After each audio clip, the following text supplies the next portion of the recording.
Have you ever wondered what happened to the 56 men who signed the Declaration of Independence? Our history books don't tell us very much about them, who they were, or what happened to them. Well, first of all, they were British subjects, and they fought against a monarchy. 5 of them were captured by the British as traitors and tortured before they died. 12 had their homes ransacked and burned. 2 lost their sons serving in the Revolutionary Army. Another had 2 sons captured. 9 of the 56 fought and died from wounds. They signed and they pledged their lives, their fortunes, and their sacred honor. What kind of men were these?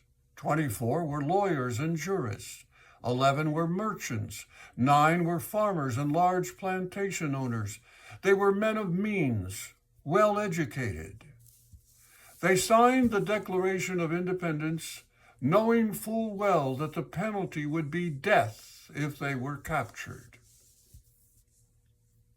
Carter Braxton of Virginia, a wealthy planter and trader, saw his ship swept from the seas by the British Navy. He sold his home and properties to pay his debts and died in rags. Thomas McKean was so hounded by the British that he was forced to move his family constantly. He served in the Congress without pay, and his family had to go into hiding. His possessions were taken from him, and poverty was his reward. British soldiers looted the properties of Dillery, Hall, Clymer, Walton, Gwinnett, Haywood, Rutledge, and Middleton. At the Battle of Yorktown, when Thomas Nelson Jr. noted that the British General Cornwallis had taken over his home for his headquarters, he quietly urged General George Washington to open fire on his home. The home was destroyed, and Nelson died bankrupt. Francis Lewis also had his home and properties destroyed, and the enemy jailed his wife, who died within a few months. While John Hart was driven from his wife's bedside as she was dying, and their 13 children fled for their lives. His fields and his grist mill were laid to waste.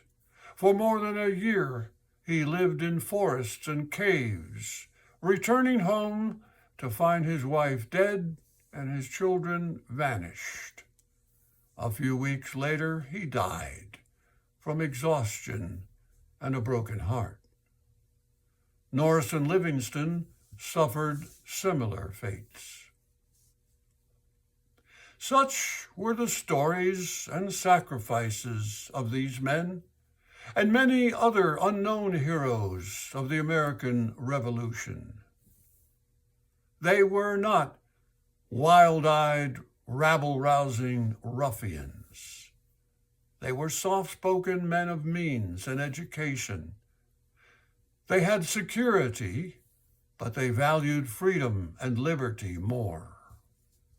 They pledged, quote, "For the support of this declaration, with firm reliance on the protection of divine providence, we mutually pledge to each other our lives, our fortunes, and our sacred honor." They gave you and me a free and independent America. Some Americans have become selfish and complacent and have taken that liberty and freedom for granted. But we should not. It is ever in danger. When you sit down to enjoy your Thanksgiving dinner this year, take a moment to thank these patriots. It's not much to ask for the price they paid. Remember, freedom is never free. We must remain ever vigilant to defend it against those who might try to take it from us.